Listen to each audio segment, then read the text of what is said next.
बड़ा ही अच्छा और प्रयोग देखने को मिलता है कि लोगों का अक्सर प्रश्न रहता है कि हमारा मन बड़ा अशांत रहता है।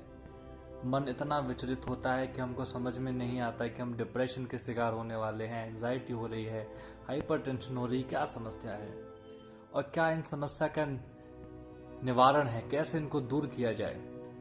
तो जब शरीर हमारा भौतिक रूप से काम करता है तो हमें अक्सर थकान हो जाती है। सोने के बाद कुछ देर आराम करने के बाद हम ऐसा अनुभव करते हैं कि जैसे वास्तविकता में ऊर्जा वापस भर चुकी हो, शरीर की सारी थकान दूर हो चुकी है, सारा तनाव दूर हो चुका है, वापस हम खड़े हो चुके हैं। लेकिन जब आप मानसिक तनाव में होते हैं, जब आप डिप्रेशन का शिकार होने वाले होते हैं, तब आप ये अनुभव करेंगे कि मानसिक थकान दूर ही नहीं होती, क्योंकि मनुष्य ही एक ऐसा प्राणी है जो अपने दिमाग को हर वक्त हर समय चलाता रहता है। सोते समय भी हमारा शरीर बेशक शांत है, लेकिन हमारा दिमाग और हमारा मन शांत नहीं रहता।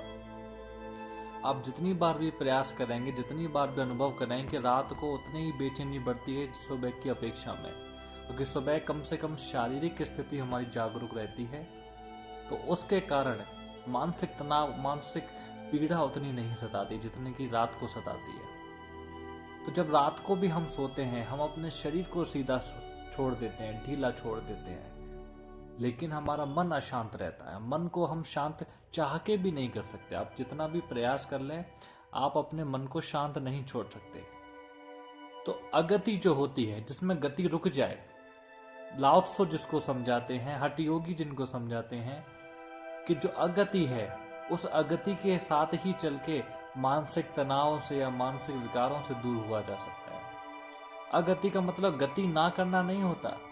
अगति का मतलब वो स्थिति होती है कि गतिमान होते हुए भी आपकी गति ना हो, और स्थिर होते हुए भी जो गति हो, उसको अगति कहते हैं। शरीर का, श्वास का और आपके दिमाग का बहुत बड़ा संबंध है।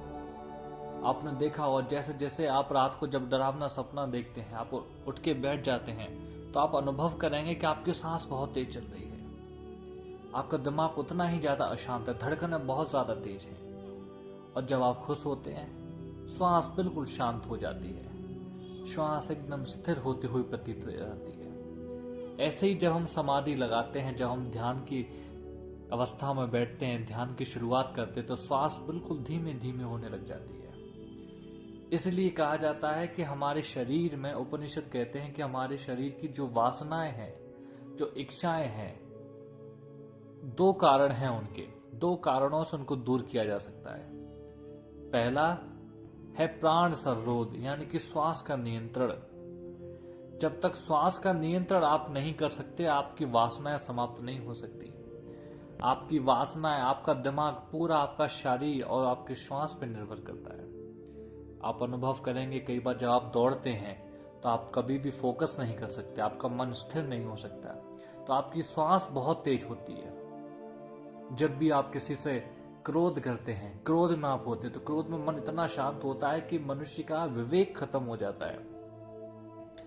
क्रोध में जितनी पराकाष्ठा अविवेक की होती है, जितनी स्थिति बुद्धि भ्रष्ट होने की होती है, उतनी ही शायद किसी और स्थिति में होती हो। सबसे ज्यादा बुद्धि नाश अगर होता है तो वो है क्रोध में।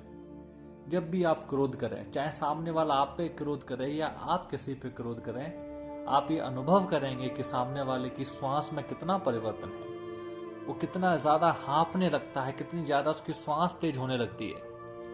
और जब आप क्रोध करें तो आप स्वयं अनुभव करेंगे, जब आप किसी को गाली देते हैं, किसी पे चीखते हैं, चिल्लाते हैं, तो आपकी श्वास कितनी प्रचंड हो जाती है। ठीक उसी प्रकार भगवत गीता जो दूसरा नरक का द्वार बताता है, वो है काम, कामुकता। जब काम वासना अपने शिखर पे होती है, आप किसी से शारीरिक संबंध बना रहे होते हैं, तो आप देखेंगे कि आपकी श्वास अत्यंत प्रचंड हो जाती है, क्योंकि उस समय उस वासना के शिकार में होते हुए भी आपका अपने शरीर और अपने मन पे कोई नियंत्रण नहीं रहता।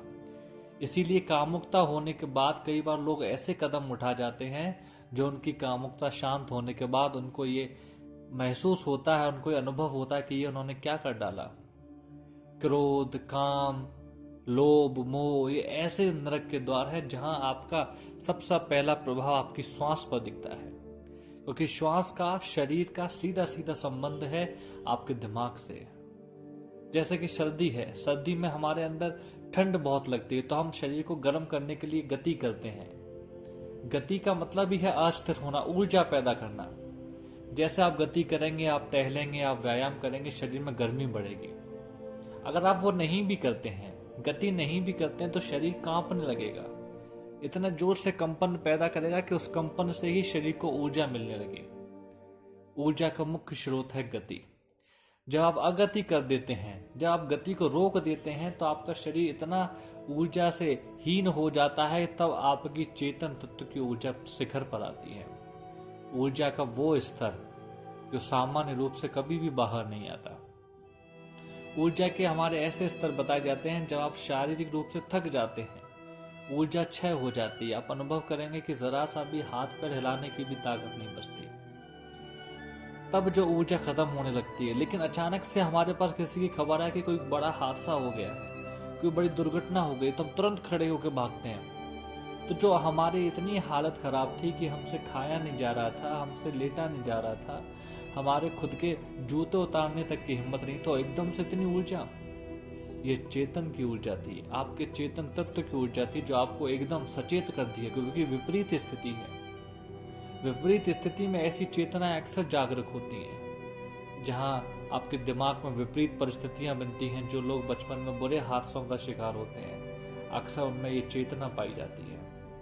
जिंदगी में कुछ हासिल करना चाहते हैं, उनके अंदर ये चेतना पाई जाती है। और जीवन के बड़े परम लक्ष्य को पहुंचने के लिए इस चेतना की ऊर्जा का होना अत्यंत आवश्यक है। जैसे जैसे आप दौड़ेंगे, आप देखेंगे श्वास तेज हो रही है। श्वास तेज होते होते आपका मन भी उतना अशांत हो जाता है। इसीलिए ध्यान करने की सबसे अच्छी विधि है कि आप पद्मासन में बैठ जाएं या आप शवासन में लेट जाइए और बस शांत छोड़िए। मानसिक तनाव को सबसे अच्छा दूर करने का तरीका है, पहले शारीरिक तनाव को दूर कीजिए। शारीरिक तनाव को दूर करने का एक मार्ग उपाय है, वो है शव आसन, यानी कि शव के समान लेट जाना। क्योंकि फिर ना तो आपको अपनी पीठ को सीधा रखना है, ना किसी दूसरी चीज को काम करना, बस आंखें बंद के लेटे रहना है। जब आप अपने आप को ढीला छोड़ना शुरू कर देते हैं, तो आप देखेंगे कि आपकी श्वास भी अत्यंत सूक्ष्म होने लगती है, धीमी होने लगती है। वो क्योंकि अगति की रफ्तार हमारे शरीर में बढ़ रही है, शरीर शिथिल होता जा रहा है। पैर, हाथ, कंधे, गर्दन, पीठ, कमर, सब कुछ जब ढीला हो जाता है, बिल्कुल शांत होने लग जाता है, तब अगति बढ़ने लगती है। और अगति जैसे जैसे बढ़ेगी, आपकी श्वास वैसे वैसे शांत होने लगेगी। और आपकी श्वास जैसे जैसे शांत होने लगेगी, आपका मन, आपका दिमाग भी उतना ही स्थिर होना शुरू हो जाएगा। तो मानसिक तनावों को दूर करने का अत्यंत सबसे महत्वपूर्ण उपाय जो है वो है अगति। अगति की प्रक्रिया में किस प्रकार उतरा जाना चाहिए। शरीर को जब तक स्थिर नहीं रखेंगे, तब तक मन को हम स्थिर नहीं रख सकते। शारीरिक क्रियाओं को बंद करके मानसिक क्रियाओं पर ध्यान देना, अपने चेतन तत्व की ऊर्जा को जगाना ही मानसिक विकारों को दूर करना है। ऐसी विषम परिस्थितियां हमें अक्सर देखने को मिलती हैं, जहां आप अनुभव करेंगे कि शरीर हमारा बहुत थका हुआ है, नींद आना है, हमको सोना है। क्योंकि हर सुबह जब आप उठते हैं तो एक नई ताजगी के साथ उठते हैं, ऑफिस से, दफ्तर से थके हारे आके ऊर्जा बिल्कुल क्षय हो जाती है, अगले दिन जाने तक की हिम्मत नहीं बचती। लेकिन अगले सुबह हम वापस वही काम करते हैं। और ये 1, 2 या 3 दिन की बात नहीं है, हम सालों साल, 40 साल, 30 साल, 25 साल एक ही दफ्तर में सेम एक जैसे तरीके के साथ, एक जैसी पद्धति के साथ कार्य करते रहते हैं। तो हर रोज एक नई ऊर्जा पैदा होती है। हर शाम को हम ऑफिस से पिट के, थक के, हार के आके गिर जाते हैं, अच्छा खाना खाते हैं, विश्राम करते हैं, सुबह वापस उस जंग के लिए फिर तैयार हो जाते हैं। क्योंकि ऊर्जा कभी भी रुकती नहीं है, वो समानांतर बहती रहती है। समय लगता है, फिर समानांतर बहती है। लेकिन चेतना की जो ऊर्जा होती है वो कभी भी स्थिर नहीं रहती। तो कोई भी मानसिक विकार हो, जितने भी विचारों को समाप्त करने का एकमात्र नियम है अपने श्वास को नियंत्रण करना। जब तक श्वास नियंत्रण नहीं होगी, तब तक कुछ भी नियंत्रण नहीं हो सकता।